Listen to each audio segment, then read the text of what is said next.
ప్రభాస్ అన్న lottery star అని చెప్పి చాలా మంది అన్నారు. రాజమౌళి సినిమా తీసిండు కాబట్టి బాహుబలి వచ్చింది. ఆ బాహుబలి సినిమాకి ప్రభాస్ ని తీసుకున్నారు కాబట్టి లాటరీ స్టార్ అయింది అని చెప్పి చాలా మంది అన్నారు. మన సౌత్ కన్నా ఎక్కువ నార్త్ ఇండియా వాళ్ళు చాలా అంటే చాలా అన్నారు ఈ మాట.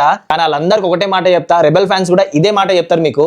బాహుబలికి ముందు మిర్చి చాలా పెద్ద హిట్ అయింది, అసలు బ్లాక్ బస్టర్ హిట్ అయింది. అండ్ రాజమౌళి కూడా తెలుసు జస్ట్ ఆ మిర్చి హిట్ అయింది కాబట్టి రాజమౌళి ప్రభాస్ ని తీసుకోలేడు. దానికన్నా ముందు ఛత్రపతిలో వర్క్ చేసిండు ప్రభాస్ తోని. ప్రభాస్ అన్న పొటెన్షియల్ ఏంది, ప్రభాస్ అన్న చేస్తాడా చెయ్యడా, నిజ జీవితంలో లేజీగా ఉంటాడేమో కానీ సినిమా అనే ఒక మాట వచ్చిందంటే లేజినెస్ అనేది తీసేసి ఎంత బద్ధకం ఉన్నా సరే, ఎంత హార్డ్ వర్క్ ఉన్నా సరే, ఏదైనా సరే కానివ్వండి ముందరికి వస్తాడు, చేస్తాడు అని చెప్పి నిరూపిస్తాడు. అది ఆల్రెడీ ఛత్రపతితో ప్రూవ్ చేసిండు కాబట్టి రాజమౌళి గారు ముందుకు వచ్చి ప్రభాస్ గారి కోసమే ఈ స్టోరీ తీసిన, నేను ప్రభాస్ అన్న లేకపోతే ఈ సినిమా లేనే లేదు అని చెప్పి అనుకున్నాడు. సో అందుకే ఆ సినిమా తీసిండు. సో ఇందాకే Baahubali the torch bearer documentary చూసిన నెట్ఫ్లిక్స్ లో, ఒక్కొక్క సీన్స్ చూస్తుంటే మాత్రం గూస్ బంప్స్ వచ్చింది. మెయిన్ గా ఎంఎం కిరవాణి గారి మ్యూజిక్, ఆయన కంపోజ్ చేసిన విధానం చూస్తుంటే మాత్రం మస్తు అనిపించింది నాకైతే. ఆయన ప్రభాస్ గారు హార్డ్ వర్క్ చేయరు అని చెప్పి చాలా మంది అంటారు, కానీ సినిమా విషయానికి వస్తే మాత్రం ఆయన హార్డ్ వర్క్ ఎట్లుంటుందో ప్రభాస్ అన్న ఫ్యాన్స్ కే తెలుస్తుంది, రెబల్ ఫ్యాన్స్ కి మాత్రమే తెలుస్తుంది. అనుష్క పాపని మళ్ళీ ఇప్పుడైతే అసలు తీసుకురాలేము. ఆ ఏజ్ వేరే, ఆ 10 years బ్యాక్ అంటే అది చిన్న మాట కాదు. సో మీకు కూడా తెలిసిందే నేనేం చెప్తున్నాను. రాజమౌళి గారి విజన్ వల్లనే ఈ ఇండియన్ సినిమాకి ఒక పేరు వచ్చింది, ఒక విజన్ వచ్చింది, ఒక కళ వచ్చింది అని చెప్తాను నేనైతే.